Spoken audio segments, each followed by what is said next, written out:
बिस्मिल्लाहिर्रहमानिर्रहीम। मैं हूं वसीम रियाज और आप देख रहे हैं डॉन डिजिटल। नाज़रीन, आज हम बात करेंगे मरूफ गैंगस्टर तीफी भट्ट के मुबैना पुलिस मुकाबले की। सीसीडी की हिरासत में अपने ही साथियों की फायरिंग से तीफी भट्ट की मौत कैसे हुई। लाहौर में 3 दहाइयों से जारी ये दुश्मनी क्या अब खत्म होने को है। इस दुश्मनी के नतीजे में अब तक दर्जनों अफराद जो है वो अपने जान से हाथ धो बैठे।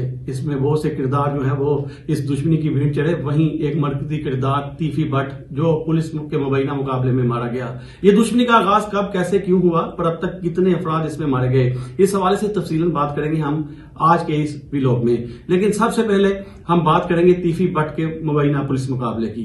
तीफी भट्ट, जिसको चूंग के इलाका में दर्ज एक मुकदमा जो अमीर बलाज टीपू के कत्ल का मुकदमा था, इस कत्ल के हवाले से भी हम बात करेंगे आगे चल के। लेकिन इस मुकदमे में 302 का ये मुकदमा था जिसमें मरकजी मुलजिम तीफी भट्ट जो है वो इसको रखा गया था। तीफी भट्ट और गोगी भट्ट जो आपस में कजन हैं, इन दोनों को इसमें मरकजी मुलजिम जो है वो ठहराया गया था और इस वकूबे के बाद तीफी भट्ट जो है वो बैरून मुल्क फरार हो गया था।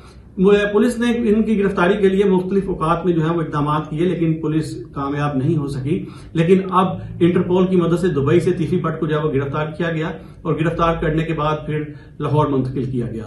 ये सारा अमल कैसे हुआ, इस हवाले से भी अगर तफसीलन में आपको बताऊं तो लाहौर गुजरांवाला के एक डीएसपी जो इश्तिहारी मुलजिमान की गिरफ्तारी के लिए दुबई में मौजूद थे, वहां किसी तकरीब में ये उनको खबर मिली कि तीफी भट्ट भी यहां पर जो है वो मौजूद है, जिस पर उन्होंने वक्त ज़ाया किए बगैर फौरी तौर पर जो कानूनी कार्रवाई है वो मुकम्मल की। इंटरपोल के जरिए उनकी गिरफ्तारी के लिए रेड वारंट जो है वो पहले से ही जारी कर रखे थे, तो फौरी तौर पर जो तीफी भट्ट को वहां से जो है वो हिरासत में ले लिया गया। इसके बाद बहुत सी खबरें जो है वो सामने आई कि तीफी भट्ट जो गोल्डन वीजा रखते हैं और उसके अलावा उनके ऊपर दुबई में जो है वो मुकदमा भी दर्ज है और जब तक वो अपने मुकदमात को क्लियर नहीं करवा सकते या कर लेते तो पाकिस्तान वो नहीं आ सकते। लेकिन इन तमाम तर खबरों के बरक्स जो है उनको पाकिस्तान लाया भी गया और फिर मुबैना पुलिस मुकाबले में उनकी मौत भी हुई।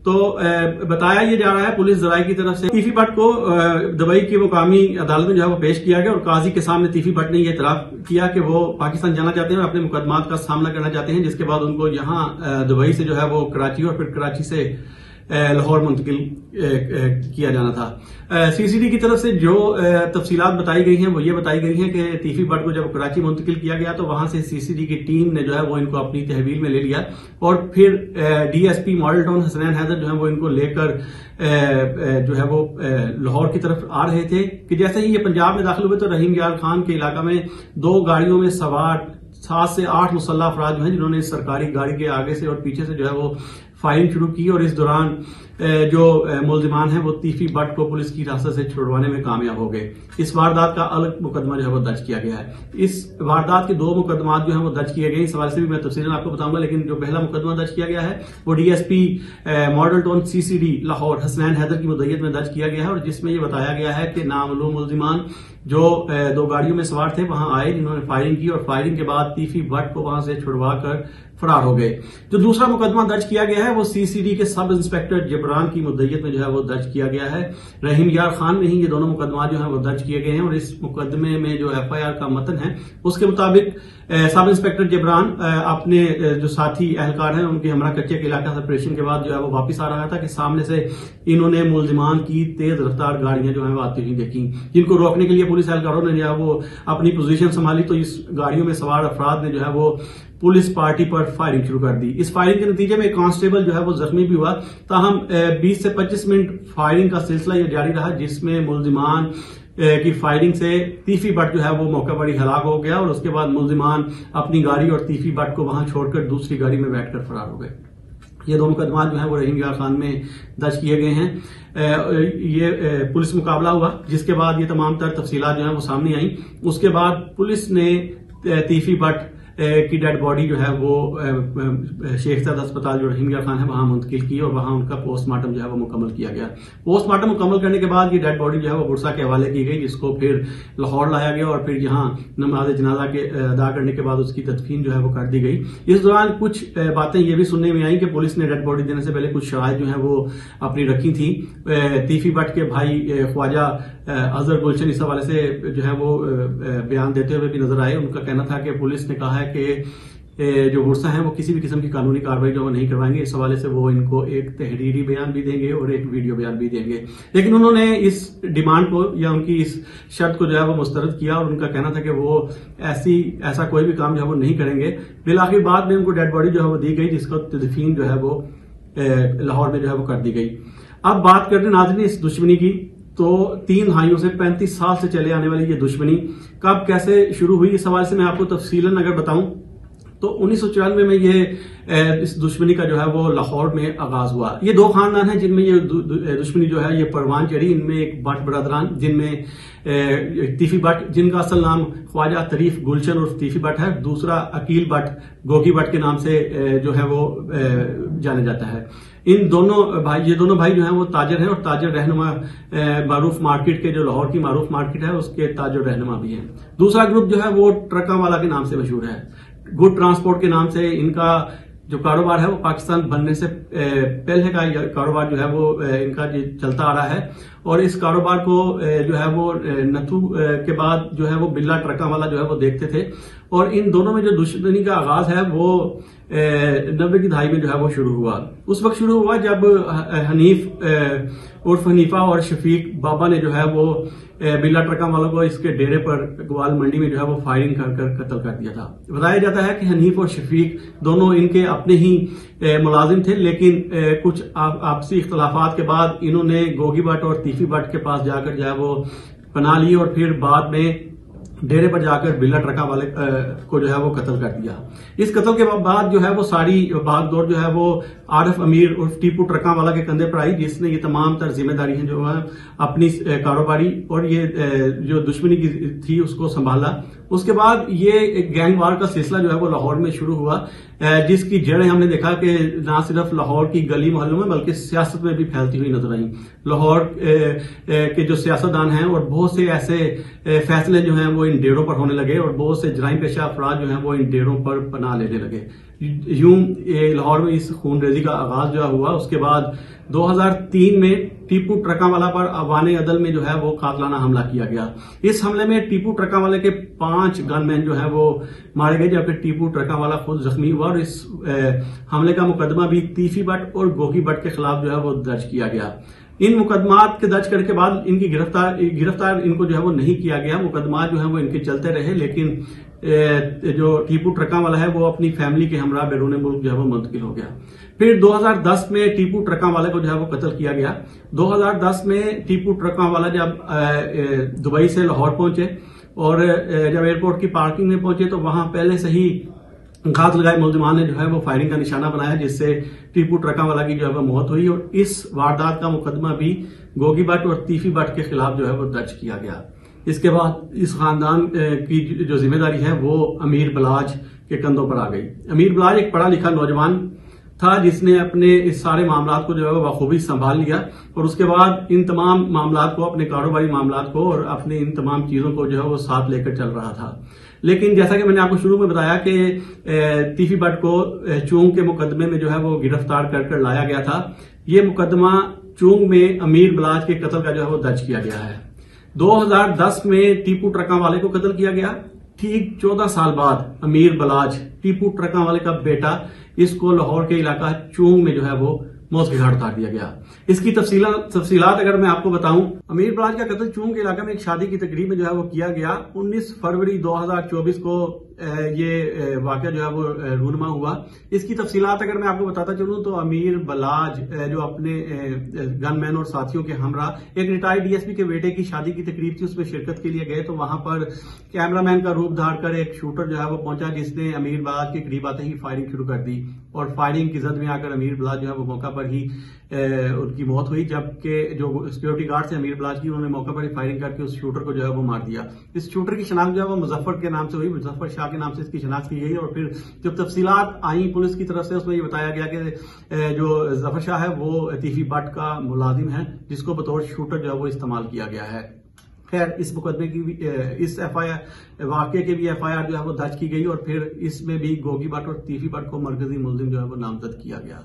तो ये एक खानदान की तीसरी पीढ़ी थी जो इस दुश्मनी की भीड़ जो है वो चढ़ गई।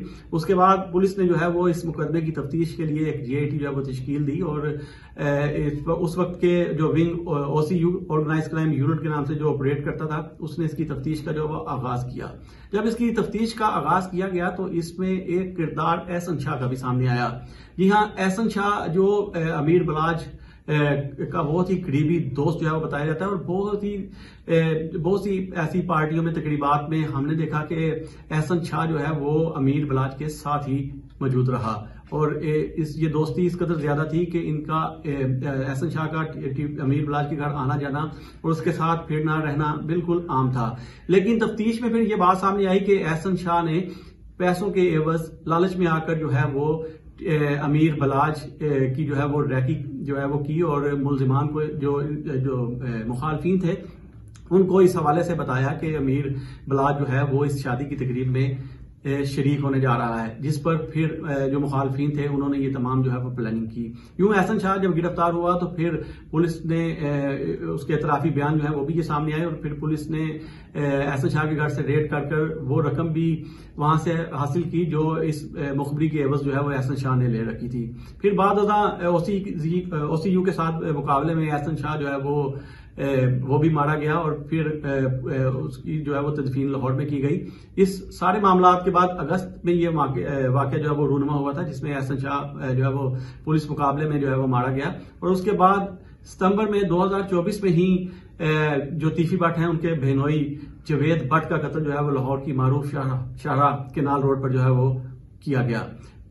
इसकी तफसीलात अगर मैं आपको बताऊं तो केनाल रोड पर जवेद भट्ट अपनी अहलिया के साथ गाड़ी में सवार जो है वो जा रहे थे कि हमलावर जो है वो नामालूम वहां पहुंचे जिन्होंने पहुंचकर जो है वो फायरिंग की जिससे जवेद भट्ट जो बहनोई है तीफी भट्ट के उनकी मौत हुई जबकि इनकी बीवी जो है इस फायरिंग की जद में आकर जख्मी हुए। इस वारदात का मुकदमा जो है वो जो अमीर बलाज के भाई मसब अमीर है उसके खिलाफ जो है वो दर्ज किया गया। इस पर भी पुलिस ने जो है वो अपनी तफ्तीश शुरू की। जवेद भट्ट का ये मुकदमा जो है वो दर्ज हुआ तो उसके बाद पुलिस ने तफ्तीश शुरू की। ये मामला यही खत्म नहीं हुए नाज़रीन, इससे पहले भी इंटरपोल के जरिए एक मुलजिम को जो है वो पंजाब पुलिस जो है वो गिरफ्तार कर चुकी है और उस मुलजिम को दुबई से जो है वो लाहौर लाया गया। यह बिलावल नामी ये मुलजिम है जिसको इंटरपोल के जरिए जो है वो उसके रेड वारंट जो है वो जारी किया गया और फिर इसको लाहौर लाया गया। बिलावल के हवाले से बताया गया कि इसने जो शूटर था उसको वहां मौके पर पहुंचाया और तमाम तर इंतजाम जो है वो बिलावल ने वहां पर किए और जो शूटर का बंदोबस्त भी था वो बिलावल ने किया। तो बिलावल की गिरफ्तारी जो है इसको भी यकीनी बनाया गया और फिर इसको जो है वो लाहौर मुंतकिल कर तफ्तीश का आगाज किया गया। इस तफ्तीश के लिए ये जो मुकदमा चूंग के इलाका में अमीर बलाज के कत्ल का दर्ज किया गया था इसके लिए फिर एक GIT बाकायदा जो है वो तश्कील दी गई जिसने फिर इस सारी जो तहकीकात जो तफ्तीश है उसकी जिम्मेदारी अपने सुपुर्द ली। इसकी तफ्तीश शुरू हुई तो फिर इस दौरान जो है वो गोगी भट्ट भी मंजर आम पर आ गया और ये बताया गया कि गोगी भट्ट ने अबूरी जमानत जो है वो करवा ली है और इस हवाले से फिर उन्होंने वो शामिल तफ्तीश भी हुए। लेकिन जो GIT ने अपनी फिर रिपोर्ट मुरतब की तो उसमें गोगी भट्ट को जो है वो गुनाहगार लिखा गया, लेकिन गोगी भट्ट अबूरी जमानत पर थे इसलिए उसको गिरफ्तार जो है वो नहीं किया गया। तीफी भट्ट को जब मुंतकिल किया गया पाकिस्तान और फिर पुलिस मुकाबले के बाद जब रहीम यार खान में पुलिस मुकाबले में उनकी मौत हुई तो फिर कुछ खबरें ये गर्दिश करने लगी कि CCD ने जो है वो गोगी भट्ट की गिरफ्तारी के लिए उनकी रिहाइशगाह डिफेंस में जो है वो छापा मारा है। यहाँ कुछ जराये ये कहते हैं कि गोगी भट्ट को पुलिस ने हिरासत में ले लिया है, लेकिन कुछ इस बात की भी तस्दीक करते हैं कि गोगी भट्ट जो है वो इस मुबैना मुकाबले के बाद जो है वो मौका से घर से अपने जो है वो फरार हो गए। लेकिन पुलिस की तरफ से ना तो इस हवाले से किसी किस्म की तस्दीक की गई और ना ही तरदीद की गई। ताहम पुलिस का कहना है कि जो तफ्तीशी अमल है वो मुकम्मल किया जाएगा और तमाम पहलुओं पर तफ्तीश जो है वो की जा रही है और जो भी मुलजिमान हैं उनको गिरफ्तार कर कानूनी कार्रवाई जो है वो अमल में लाई जाएगी। तो इसमें अहम किरदार अब गोगी भट्ट जो है उसकी गिरफ्तारी बाकी रह गई है। तीफी भट्ट जो इसमें मरकजी मुलजिम था जिनको इंटरपोल के जरिए पाकिस्तान लाया गया और फिर जो अपने ही साथियों की फायरिंग से मारा गया। इस वारदात के 2 मुकदमात मैंने आपको शुरू में बताया कि रहीम यार खान में जो है वो पुलिस की मुद्दत में दर्ज किए गए हैं। अब पुलिस गोगी भट्ट की गिरफ्तारी के लिए इकदाम कर रही है और गोगी भट्ट जिसने अबूरी जमानत जो है वो करवा रखी थी, आज उनकी अदालत में जो अबूरी जमानत की जो तारीख थी उसमें उनकी अबूरी जमानत भी जो है वो कैंसिल कर दी गई है।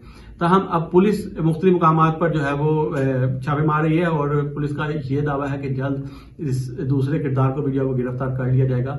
इसके बाद मजीद क्या होगा, क्या लाहौर में 35 साल से चले आने वाली ये दुश्मनी जो है वो खत्म हो जाएगी? तीफी भट्ट की इस तरह पुलिस मुकाबले से अंडरवर्ल्ड और जराइम पेशा जो अफराद हैं, जराइम की जो दुनिया है उसमें एक हलचल सी मच गई है। नाज़रीन, ये गैर मामूली पुलिस मुकाबला था जिसमें तीफी भट्ट की जो मौत हुई। 40 साल से तीफी भट्ट जो है वो लाहौर में राज करता आ रहा है। इनके खिलाफ ये मुकदमात नहीं, इसके अलावा भी बहुत से मुकदमात जो हैं वो लाहौर के मुख्तलिफ थानों में जो है वो दर्ज हैं। इनमें जो अगर मैं बात करूं तो मंशियात का कत्ल का, इक़दाम कत्ल का, भत्ता लेने के मुकदमात जो हैं वो भी दर्ज हैं। इसके अलावा शहर में शूटर्स का किरदार भी जो है वो इनके जरिए ही सामने आया। ये लोग खुद बैरून मुल्क यहाँ से फरार हो गए और फिर वहां बैठकर शूटर्स की मदद से अपने मुखालफिन को जो है वो कत्ल करवाते रहे और अपने जो काम हैं वो या अपने जो मकासद हैं वो पूरे करवाते रहे। तो यूं शूटर का किरदार जो है वो सामने आया। शूटर की अगर बात करें तो शूटर जिसको हम उजरती कातिल भी कह सकते हैं, जो मामूली सा मुआवजा लेकर किसी की भी जान ले लेते हैं, तो शूटर का जो किरदार है वो सामने आया। और फिर हमने देखा कि गली मोहल्लों में ऐसे बहुत से कत्ल जो है वो लाहौर में हुए जिनमें शूटर्स का इस्तेमाल जो है वो किया गया। उसके बाद फिर पुलिस मुतहरिक हुई। ओसीयू जो अब सीसीडी के नाम से शहर में ऑपरेट कर रहा है, इससे पहले ओसीयू के नाम से जो है वो शहर में ऑपरेट करता था। उन्होंने इन तमाम शूटर्स की जो है वो लिस्टें बनाई और फिर इनके खिलाफ क्रैकडाउन शुरू किया। तो अब सीसीडी ने बाकायदा तौर पर शहर में ऐसे तमाम जराइम पेशा अफराद जो शूटर हैं, जो असले की नुमाइश करते हैं, उनके खिलाफ जो है वो खेड़ा तंग किया है। जिसके बाद न सिर्फ लाहौर शहर में क्राइम का ग्राफ नीचे आया है बल्कि बहुत से शूटर और जराइम पेशा अफराद, बदमाश इलाके छोड़ चुके हैं, माफिया मांग चुके हैं। अब इस दुश्मनी का अंजाम क्या होता है? क्या वाकई ही पुलिस इस दफा संजीदा है? क्या पुलिस वाकई इस दफा एक ऐसा वार करने जा रही है जिसमें तमाम ऐसे किरदार जो हैं वो खत्म हो जाएंगे और बेनकाब हो जाएंगे, जिसके बाद लाहौर में जो है अमन हो जाएगा और इस गैंग वार का जो है वो खात्मा हो जाएगा? ये आने वाला वक्त बताएगा।